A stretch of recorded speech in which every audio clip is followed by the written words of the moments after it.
Hello, I'm Natalia and I'm a social and video content marketer at Pumble, and in today's interview I'll be talking to PNJXN.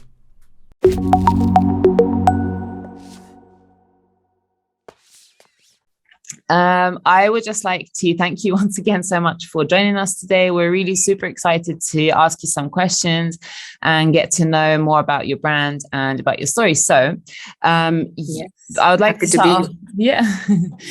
So first of all, I would like to ask you about PNJXN, and we saw that you on your website and in other places you state that you're storytellers. So we would really like to know what's your story, and what is the story behind the PNJXN brand? Okay, I will take this. Well, when we say storytellers, we are what we're trying to convey is that we are a marketing and branding company, and everything begins with a story. When we want to talk about a brand, we always tell their story, and that resonates the most with their clients, and hence we like to call ourselves storytellers. And what's our story? Well, Nandish and I go back a really long time. We met in 2007 when we were studying electronics and physics together in college, and I think that's where the joke of PN Junction or PNJXN is actually short for PN Junction came about, because a PN Junction is a diode, and that's the basics of all electronics today, electronics and communications. So when we started out in 2019, we thought it would be funny and it would be a good story that we should call ourselves PN Junction, and in short PNJXN. And there's another another story as well to it, because when we started, we were primarily in the travel and hospitality business. Most of my clients are from that industry. I have worked for over a decade in that industry, and PNJXN also looks like a PNR of a flight itinerary. So we thought that would be the fun part. And also I think that is a great icebreaker today. When we are introducing ourselves to a new prospective client, the first question they ask us is, what is PNJXN? And that's a nice icebreaker. And I think that humanizes us as not just a company, but also a company started by two people who are life partners as well as business partners. And we bring that passion to our company as well. That's lovely. That's a lovely story behind PNJXN. So thank you for sharing that. So also on your website, we checked and we saw that it says that you're an experiential communications, marketing strategy and creative agency. So I kind of get what that means, but would you care to expand a little bit for our viewers so that they understand exactly what it is that you do? Yeah, I'd love for Nandish to take this. Mm-hmm. Yeah, so as Pooja was mentioning, we always start with the story. At the end of it, when a business comes into existence as an entity, everyone just gets to experience a product or a service, but never really the story behind it until it is actually made known. So similar, I mean, as she was referring to our own story, it makes for a great humanizing element. So as an agency, that is what we try to bring about, that small beginning. No matter how large you are today, there's always a small beginning. There's always a core. So that story, that kind of resonates with anyone and everyone. And honestly, it also makes for great sales strategy, because most of us, when we resonate with a brand at a personal level, we tend to become a lot more loyal customer in the sense. So that is the idea behind calling ourselves experiential, in the sense that you actually get to experience the same emotions as the brand. You try and connect at that level, at an emotional level. So that is the idea. Pooja, would you like to add?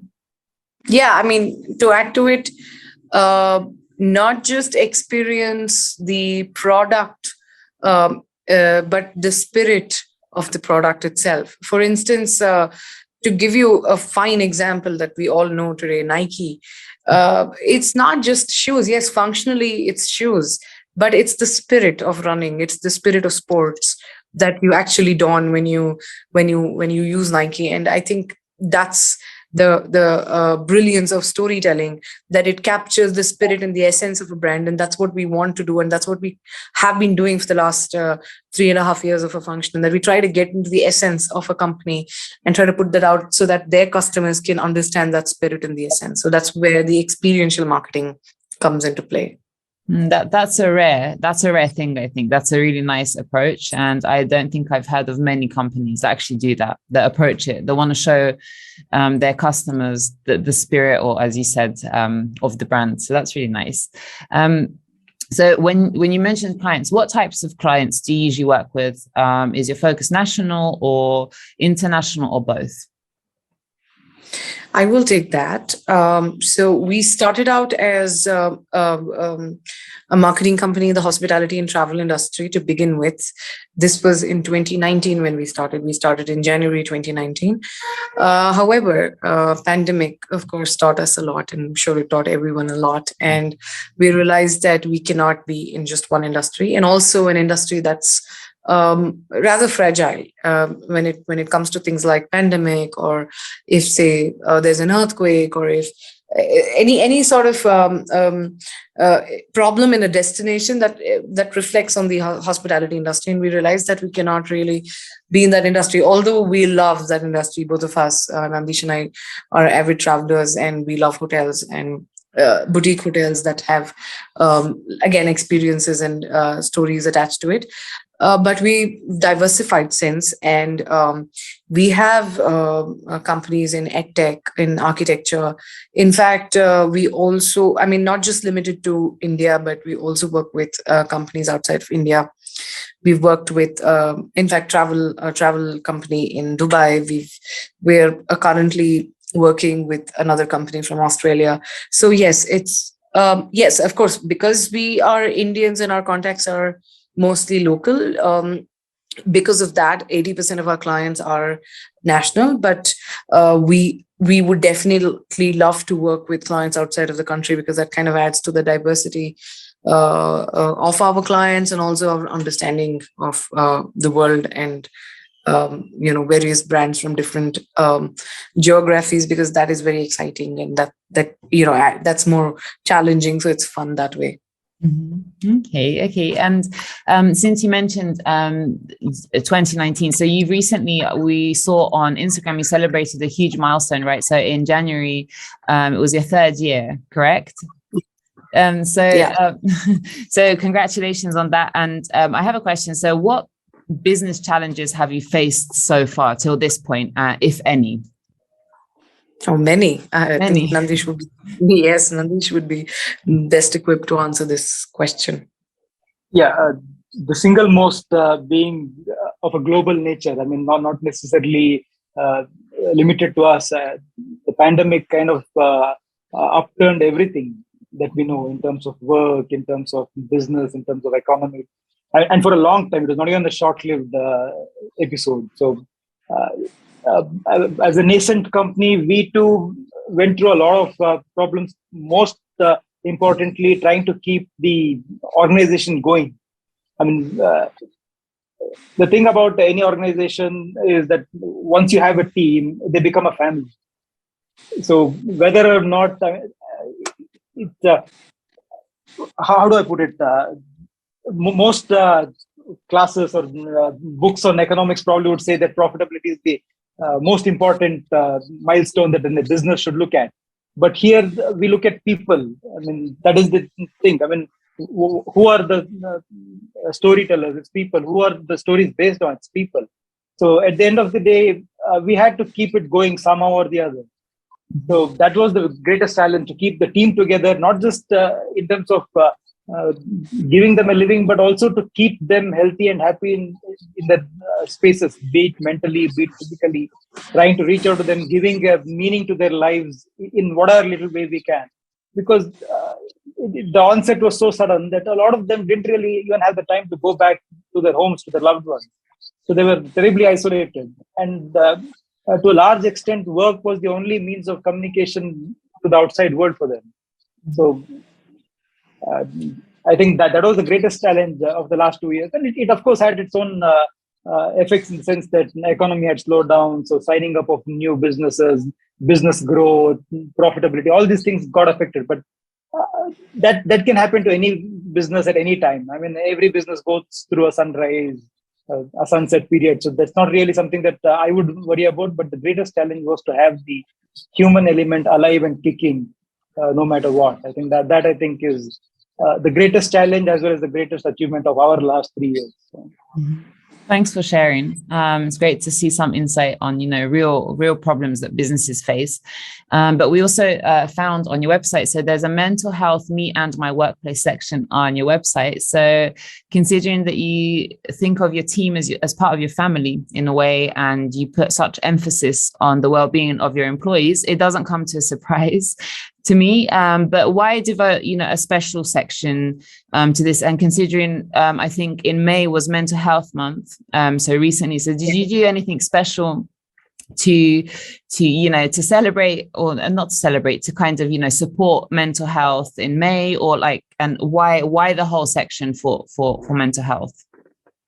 I am going to take that. So I while I'm a believer of celebrating special days, but I think that something as serious as mental health should be addressed every day, even if it is subtle, even if we don't talk about it every other day. I think it's very important. And I'm saying that from a very personal space, because I have gone through a lot of mental health illness very early in life when I was 19 years old. And it took me a long time to come out of it. And I realized that I think that the place, the moment, the realization was that work can play a very, very important role in coming out of it, in fighting it. And if there's enough, support system developed around it, not personal support system, but from a more professional and working support system that one can actually get, you can get through it very comfortably. And I think that also is a way for you not to relapse. And that is, I've faced through the 10 years of my career, I kept going back and forth in terms of fighting it. There were times when the support system was fantastic, and there were times when I couldn't even talk about it to anyone. So I realized that I think that it's important to have, like I said, subtle as well as very a strong messaging within the company itself to have that support system. So when I say subtle, I mean things like having a Saturday and a Sunday off, no matter what, no matter who is demanding, no matter what client wants something, that it can always wait. That one needs to spend time with their family, one needs to have leisure, one needs to go out, one needs to travel. So that we have been very religiously following from the day we started, that Saturdays and Sundays are off. We start at 10, we stop at 6:30, no matter what work is there, it can always wait for the next day. So these are subtle things. And I think that the more... Just to give a little context, Saturdays and Sundays are globally off, but in India, in the sector that we work in, predominantly hospitality and travel, hospitality at least is a 7-day-a-week kind of an organization, but even the office bearers tend to work 6 days a week. So taking an off on a Saturday is actually a very big step. Although it doesn't... That's great. That's great to hear that in your team that they are guaranteed Saturday and Sunday in a city or maybe place where that's not usually the case, right?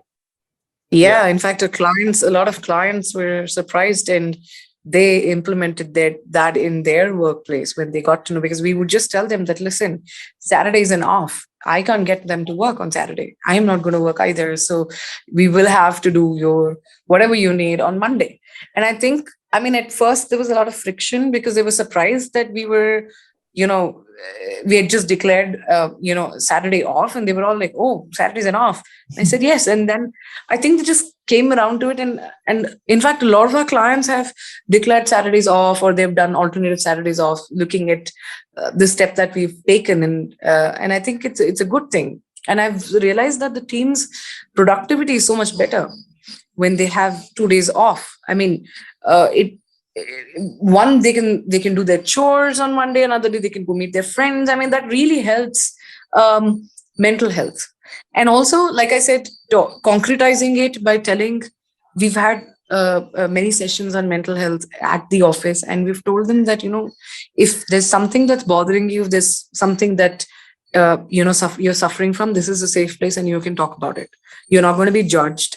You're not, because I have faced that. I mean, I have faced both sides of it. I have faced when people have been empathetic, and I've also faced judgment. When you talk about it, it is not a safe place at all. People will judge you, and even they will even go to an extent of saying that because you suffer from this, we will not give you an increment, because we are understanding that we understand that you're suffering from this, and we've hired you, but you know what, we'll not give you an increment. I've even suffered that. I've even faced that. So I realized that no matter what, that people are going to be paid equally, whether they're suffering from depression or they have some sort of mental health issue, as long as they're able to deliver, as long as they're happy at their workplace, they're adding value to us and we're adding value to them.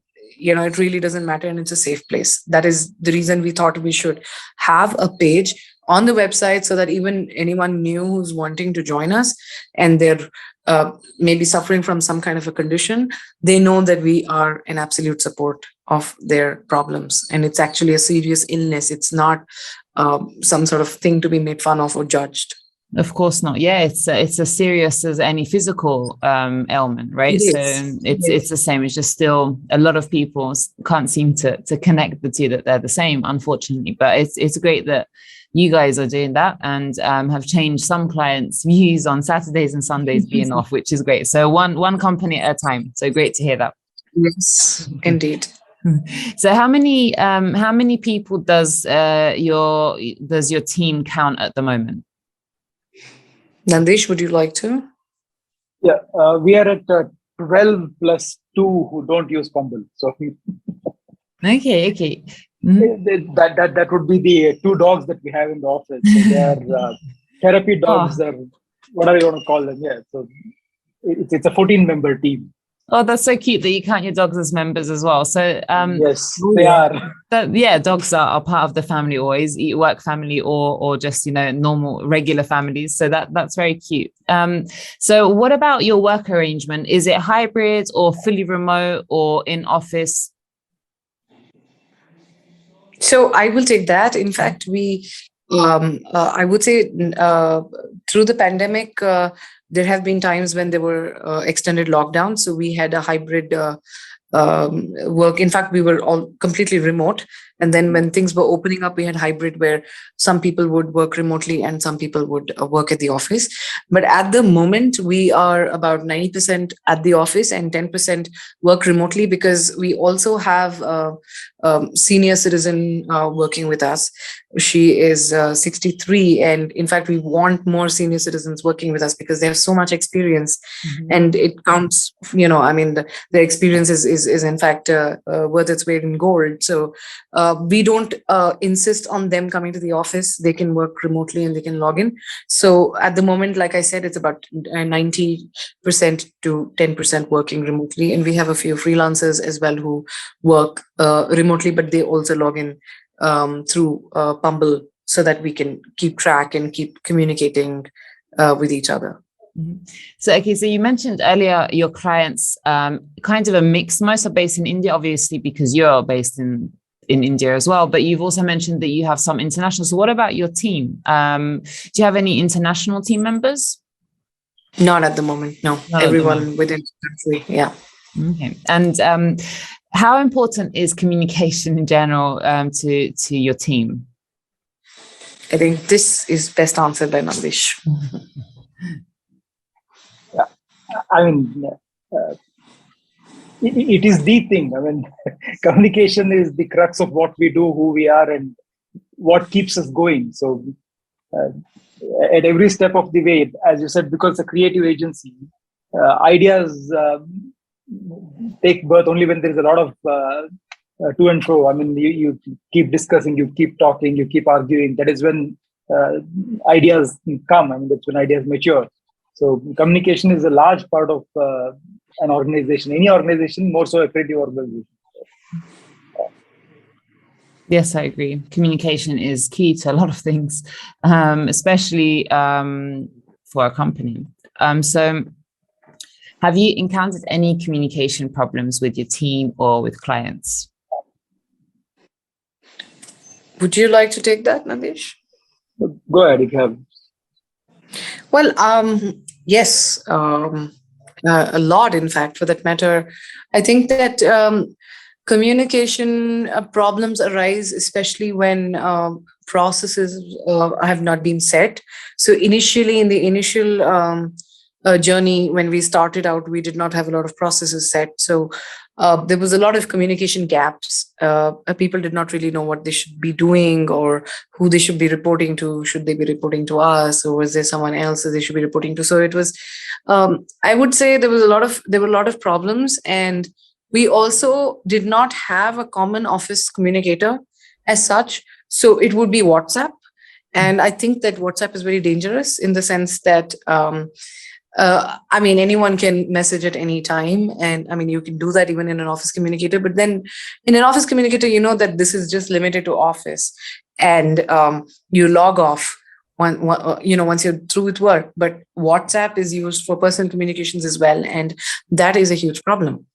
I mean, it's a huge problem in a lot of sense, in the sense that both ways, if you use WhatsApp as a mode of communication with the team, two things happen. One is that you keep communicating even after office hours, because it's very easy to just send out a message and then a person is bound to respond because they're looking at WhatsApp for their personal communication, which is not a good thing.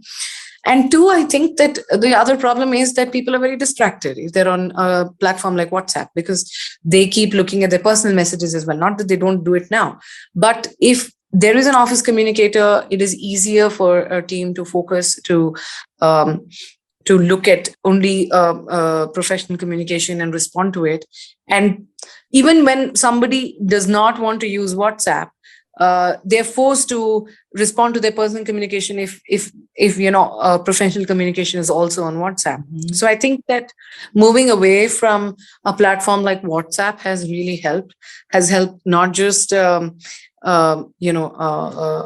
colleagues, but I think it has greatly helped Nandish and I as well as leaders, because when it comes to telling our employees what they should do, we also know that it's 6:30 and we can leave a message and we know that they will not respond to it until the next day at 9:00, and that's okay. So it has set expectations right. It has set a lot of processes in place, and I think that's been very good. What do you say, Nandish?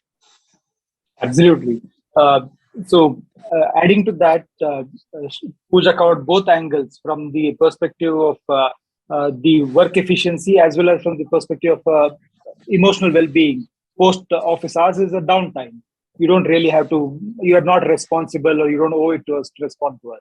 So both the angles are covered, and it actually kind of spills over even into the clients' communications. I mean, we used to have a lot of clients messaging, as I said, 7-day kind of a lifestyle they have, when it's particularly in the hospitality industry. So a lot of times on Sundays, we used to get messages because we were on WhatsApp. So we kind of moved away completely from WhatsApp and made it known that for client communications, email is the way to go.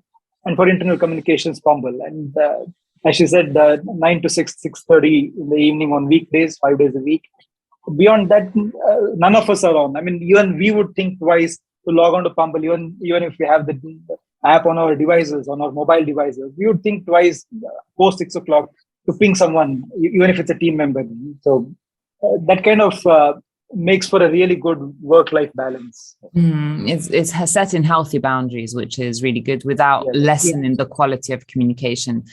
So that's great to hear. So how did you hear about Pumble, and what made you pick Pumble over other apps?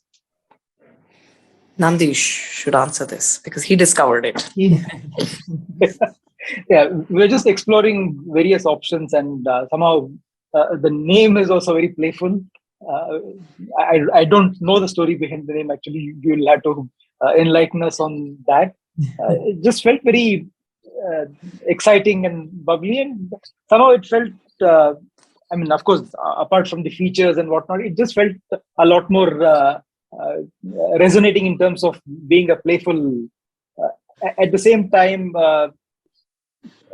rich with features. So it kind of works for us. So that was the reason why. And how I discovered it, I think it must be probably should thank one of your affiliate bloggers or whoever. They had done a really nice article on Pumble. That's how it was. I mean, shout out to our content writers. They're really good. They do a lot of research on communication and all of those things, everything to do with communication and remote work and in office work. So that's cool to hear that you maybe found us through that. So you've mentioned that since moving from WhatsApp to Pumble, for example, that you've set healthy boundaries, and now there is none of this after work hours communication, which is not really good for your mental health. So what else does Pumble help you with during working hours? How does it help you? So what is it about Pumble that you made you decide that's it? We're not using WhatsApp anymore. This is sufficient. We don't really need any other apps. Is there anything other besides just the healthy work-life balance part? Yeah, the channels. Yes, the easiest to create channels and easiest to add people to the channel. So I think that would probably be my vote. Yeah, and I think to add to it, from a channel perspective, when you add a new person, say a new team member joined in, and you add them to a particular channel, unlike other apps, the new person can actually see the conversations of the past, which is a very good thing.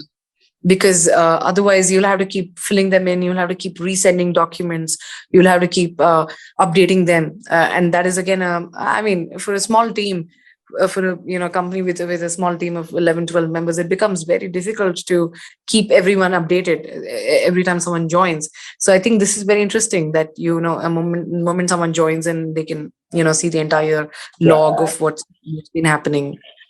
Yeah, actually, Pumble channels in that sense makes for a handover document. Because all the communication, all the details are there.